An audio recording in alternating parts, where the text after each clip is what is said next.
way down in the coldest, darkest, most frightening depths of the ocean, an ancient creature, deadlier than any our modern world has encountered, begins to stir. First, you will notice her strange, almost beautiful glow. But be warned, if you see her glow, it's already too late.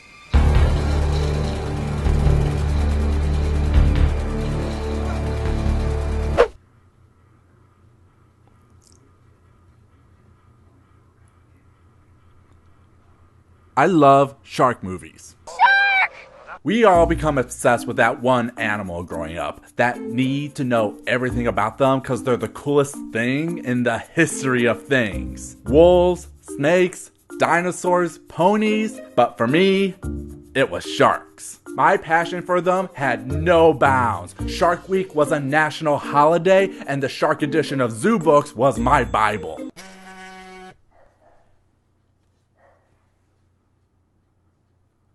Apparently I qualify for a veterans discount saying that. Holy crap, they are still around! So order Zoo Books today and send learning and fun to a child you love. And yes, I love shark movies. A lot of shark movies. The Jaws films, marathon them in one sitting. Deep Blue Sea, underrated classic. 12 Days of Terror? I actually watched that. Shark Tale? It's a shark movie. But with Jaws being your one true claim to fame, it's hard to create anything that's not seen as derivative. Look up how many times people use Jaws to compare films. They use it about as much as Dark Souls to video games. Dark Souls is the Jaws of video game comparisons. All of which adds to shrinking interest and box office returns till shark movies just, poof, delegated to the direct-to-video ghetto with a bigger release now and again. So imagine my surprise in today's blockbuster climate to see shark movies are back. Since 2016, the shark movie snuck up on everyone with no warning, with one major theatrical release a year and all surpassing expectations. It started with The Shallows, it continued with 47 Meters Down, and then this year we got The Meg is fascinating. It's been in development hell for over 20 years. First being produced by Disney's Hollywood Pictures, then New Line Cinema with names like Jean de Bont, Guillermo del Toro, and Eli Roth attached to it at one point. Wired did a great article chronicling the ups and downs, linked in the doobly-doo. No one believed the film was going to do well. It only got made thanks to China's Gravity Pictures, and even then, the film was still marked to cost around $150 to $200 million. It was set up to be a major bomb, cause who would want to see Jason Statham fight a giant shark? Which is why it did 120% over projections and has made this much domestically and this much worldwide. Yeah, this surprised everyone involved. Whether it was the tongue-in-cheek marketing, a quiet weekend with no competition, the rise of MoviePass, how is that going for everyone, by the way? Or everyone just wanted to see Jason Statham punch a giant shark in the face? Me included. The film won the box office lottery, and this trend will continue in 2019 with 47 Meters Down, the next chapter. Why it's not 48 Meters Down escapes me. Did you know Meg is based off of a book? Yeah, I had no good segue into this. Released as Meg, a novel of deep terror. Ooh, scary. By Steve Alten in 1997, and God, you don't know how long I've wanted to read this. I couldn't believe this exists, nor that there is an entire series with 7 entries, a spin-off series, and an 8th on the way. All around a giant shark. How do you do that? There's also a series around giant crabs. How am I only learning about this now? Another time. We are here for Meg, and I'll be honest, I may have bit off more than I can chew with this one. What's the book about? Quick note, I won't be doing too many comparisons between the movie and the book cause it doesn't matter. Outside of names and concept, they changed everything and we would be here all day going over nitpicks that don't matter. Like in the book, Jason Statham has hair. Worst adaptation ever. The hair was so important to the story. I'm gonna have a lot of fun with this one. So the book starts with a T-Rex getting eaten by a megalodon. It even gets thrown up into the air at one point. Just right out of the gate. Shark eats dinosaur. For the first and last time in its life, the Tyrannosaurus felt the icy grip of fear. I swear, Steve is doing a call out right now. This was published in 1997. Jurassic Park was still very popular. And the most common quote used to talk about the book is Jurassic Shark. So forgive me if all of this comes off as, I'm Michael Crichton, and I write about T-Rex dinosaurs. Well, I'm Steve Alten, who writes Megalodons, who eat T-Rex dinosaurs. Nom nom nom nom nom nom. I told you I was going to have too much fun with this. Fast forward to present day, aka 1997, where we meet Jonas Taylor, aka Harry Jason Statham, giving a lecture about megalodons to promote his new book. Jonas is a broken man, seen as a joke, a sham, someone who has gone off the deep end cause before you began studying these megalodons, your career was focused entirely on piloting deep sea submersibles. I'd like to know why, at the peak of your career, you suddenly quit. And what he's claiming in his book? Well, I prefer to theorize why a seemingly extinct species might exist. Yeah, Jonas is a broken man, and everyone knows it. He lost his career after killing his crew during a panic attack in the Mariana Trench. He believes he saw a giant glowing shark coming at him, but with no proof, locks himself off for years to study about megalodons to prove he's right. In those years, his wife Maggie has started an affair with his super rich college friend Bud as she works her way to become a famous news anchor, and is ready to divorce cause she's just done with everything. Jonas is a broken man and is about to lose everything that matters to him. It is at his lowest point he meets Terry Tanaka, daughter of Masao Tanaka, a famous oceanographer who has a mission and a chance at redemption. Wait, this is a 90s blockbuster as a book. That's what reading this book is like. From top to bottom, it's no different than any blockbuster film about a broken down man trying to reclaim, redeem, or prove who he is under the most unusual circumstances. Oh my god! I would not be surprised if Bruce Willis was at one point considered to play Jonas. Can we go back in time and make that movie happen? No?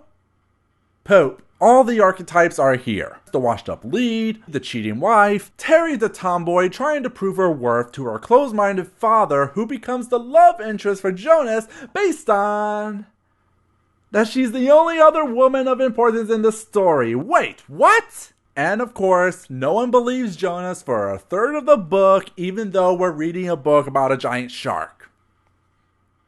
As to how we get to the giant shark, we are given the slightly complicated excuse of underwater earthquake detectors being destroyed in the Mariana Trench, the very same trench Jonas saw the shark. And since Jonas was one of the best, Masao wants him to go to help restore funding for his dream whale aquarium and to redeem Jonas too. While Jonas gets to prove if he's right cause in one of the photos of the damaged detector, he thinks it's a shark's tooth. Turns out it's a starfish cause why not do a quick fake out before the first kill? This was not easy to sum up in one paragraph. And that's not even getting into how a bigger Meg eats another Meg as it's being dragged up by the ship, using its warm blood to swim up the cold ocean.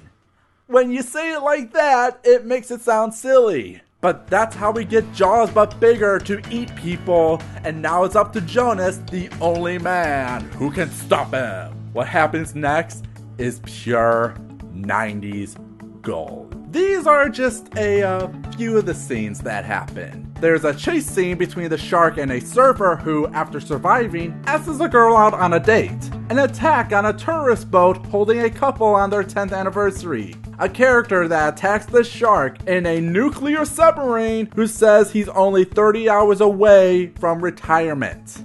Guess what happens to him? He dead, son! And he only had 2 days till retirement!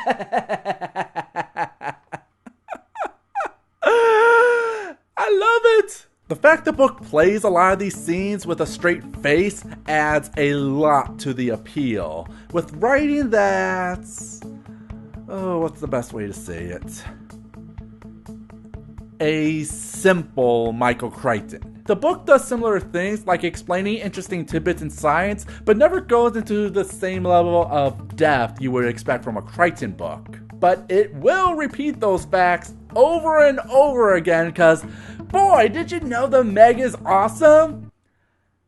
God, do I know the Meg is awesome. There are also some structural issues. Best example is during a chapter called Saipan, where Jonas needs to get to the island Saipan, but he has no way there, and we don't know how he will do it. The very next page jumps to him in a helicopter with a new character, Mac, who turns out to be Jonas's best friend who wasn't mentioned at all before this, only to get explained in an exposition dump that's longer than his introduction. It's one of the most awkward scenes that slows down the action and comes off as Alten wrote himself into a corner and made something up on the fly. Yet moments like these don't hurt my enjoyment of the book. Meg is one of those stories that when it works, and when it doesn't work, it really doesn't work. But even then, there's still a charm about it. Meg is one of the cheesiest books I've read, but I get the same enjoyment out of it as I would any 90s blockbuster, flaws and all. Though not all flaws work. Some of them are straight up creepy. So let's talk about Maggie Taylor. Maggie is the cheating wife. She's obsessed with fame and money, claims to be a voice for the people, but is really a hypocrite, and is scheming to divorce Jonas by making him look crazy in the public eye with her henchman reporter. She is not a nice person. I don't have a problem with that. It's a silly stereotype you see in a lot of fiction like this. The man with a cheating wife who either hooks back up, learning the error of her ways, or he leaves her because she doesn't deserve him. However, the thing that makes Maggie creepy is how Steve uses her to titillate his audience. A beautiful blonde woman, tan, 30 years old, her figure flawless, like an object to lust over. He imagined her in a bikini, tanning herself on Bud's yacht. The most egregious moment being when her henchman reporter meets up with her at a hotel, and a groggy Maggie Taylor wearing nothing but a white robe. It was untied, exposing her tan breasts. That's bad, but what makes it worse is how she never covers up during the scene. Over the course of 2 pages, she has a full-on conversation about how she plans to smear Jonas's name, all the while her bosom is exposed. Why? Why wasn't there a quick aside? I can understand with her being groggy, but without a little descriptor, it's creepy. Just creepy. Plain, weird, creepy. Ugh.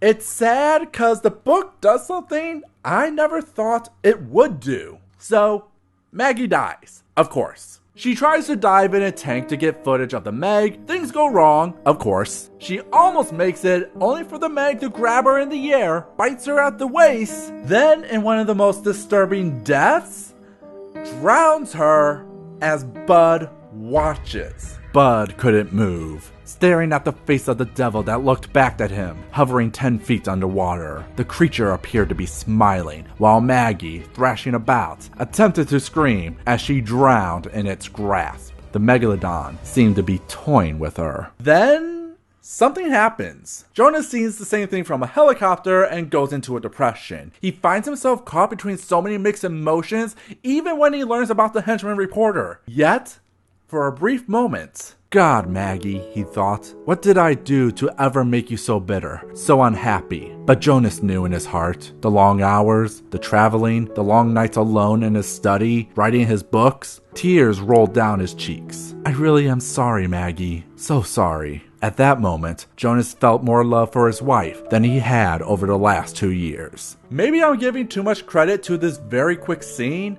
but the book does not give us any sympathy for Maggie. If anything, we should be happy this cartoon villain is dead. Yet, in this moment, we are asked to take a step back and re-examine what we know. That Maggie's fame-obsessed gold digging was her way to cope with a husband so focused on the past and making no money. Jonas is just as guilty. He couldn't make peace with his demons, and as right as he is, it doesn't matter because he just lost everything that mattered. Now he has to come to terms, make peace, and get on with his life because there's still a giant shark to kill. I did not expect such a mature and nuanced scene from a book about a giant shark.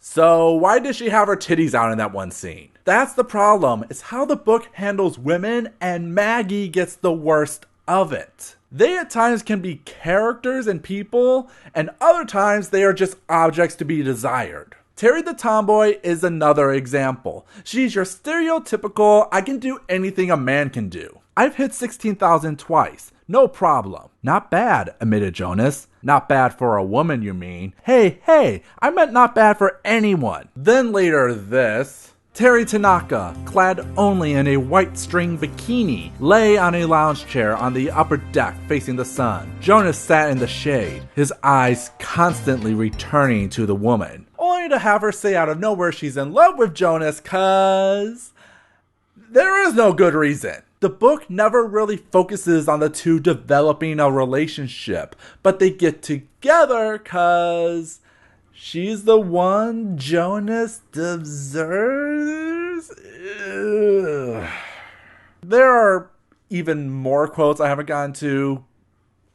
Here are a few. I'm just tired. I want to enjoy the book, but moments like these really make it a love-hate thing. But here's the thing. You can't read it. You see this edition I spent this whole video talking about? It doesn't exist anymore. You can still find it at used bookstores and libraries, but if you go out to buy it, then you will find the remake. This is Meg, revised and expanded edition, published in 2015 by Steve's personal publishing company, and I hate it with a burning passion. Why does this exist? Cause this is the only edition where you can get the ebook only prequel, Meg Origins. I wanted to combine that story with Meg, only the quality of writing simply didn't mesh. 20 years having matured me as an author. Steve is not the first to do this, but boy do I not agree with this. If you already put a work out there, it's out there. Yes, we all wish we can go back,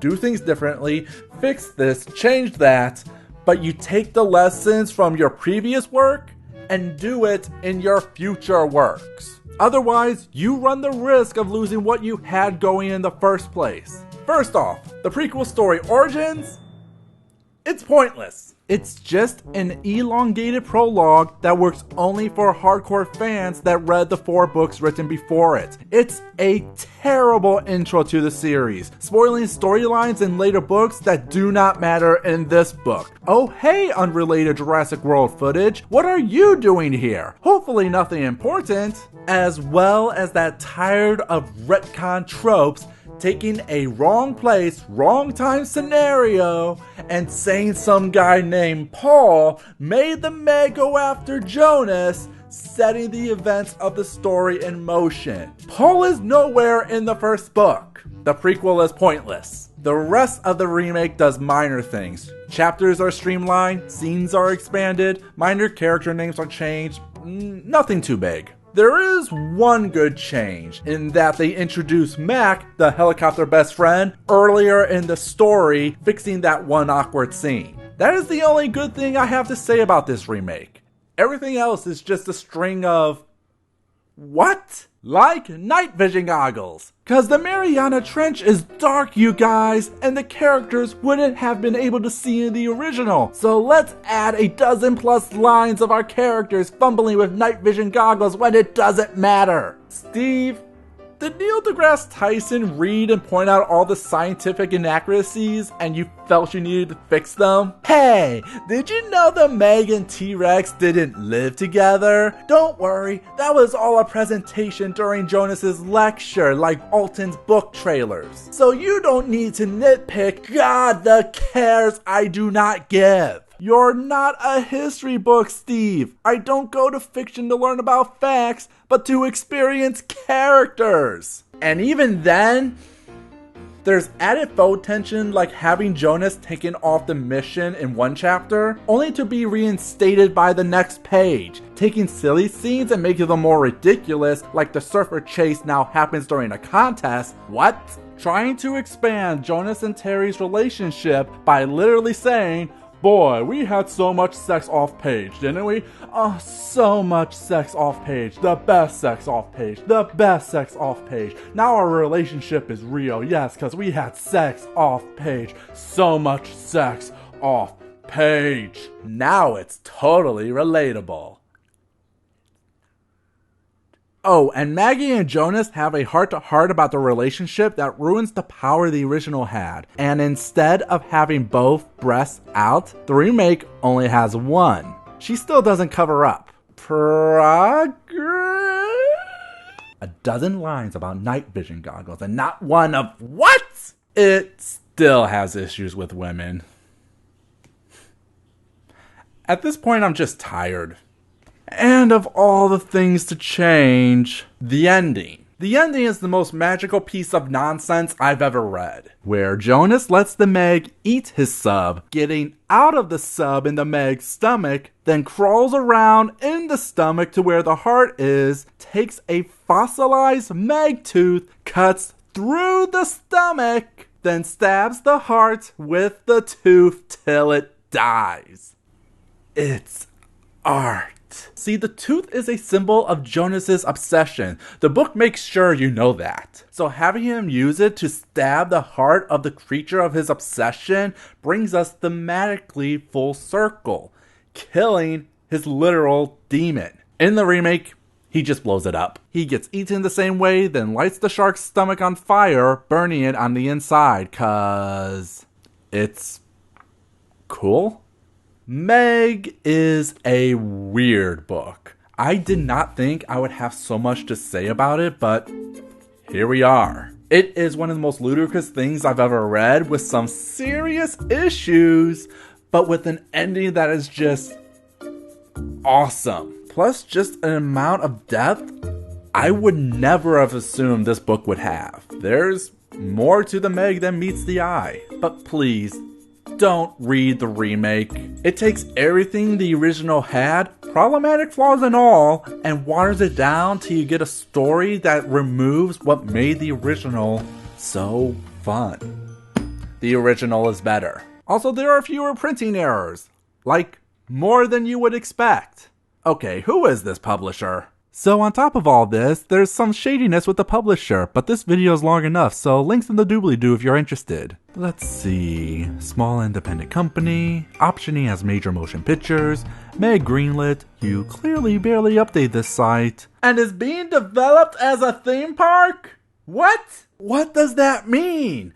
Are you just building a ride or a whole park based around Meg? Dude, this is absurd. It took you 20 years to make one movie. How long will this theme park take? 40? Who would even host such a thing?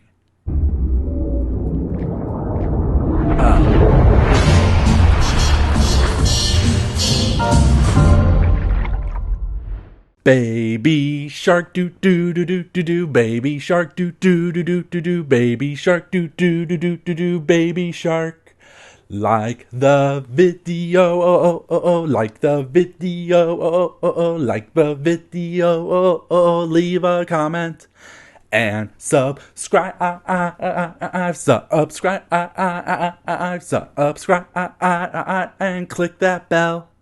This bit has gone on for too long. Yes, it has. This bit's gone on for too long. Yes, it has. This bit's gone on for way too long. So have a nice day. Have a nice day. Have a nice day. Now I'll stop.